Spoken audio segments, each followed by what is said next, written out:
So last month, my mom decided that the whole family should bond by learning yoga together. You know, family wellness, inner peace, all that jazz. We cleared out the living room, rolled up the carpet, and each got a mat, except for my dad, who insisted on using the recliner because it's basically a mat with lumbar support. Mom tried to keep things professional, even wearing a headband and calling herself Instructor Linda, but the first session was more chaos than calm, especially when my brother tried downward dog and face planted straight into the cat. Things got weirder during our meditation segment. The instructor on YouTube had us close our eyes and focus on our breathing, but about 2 minutes in, there was this weird noise.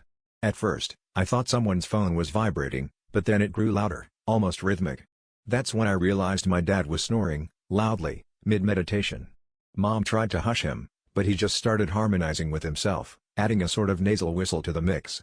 The instructor's gentle was being drowned out by my dad's deep, guttural zum. Determined to not let this derail our spiritual journey, Mom bought us all matching yoga outfits and booked a live Zoom class. But as soon as we entered corpse pose, Dad was out cold. The instructor asked us to visualize our inner light, but all I could visualize was Dad drooling on the recliner, looking more at peace than any of us had managed in years. My brother tried poking him awake, but Dad just muttered something about reaching enlightenment via REM cycles. By week 3, we all started measuring our progress by how long Dad could stay awake. Mom said he was deeply connected with his subconscious. Dad claimed he was inventing a new pose called sleep asana.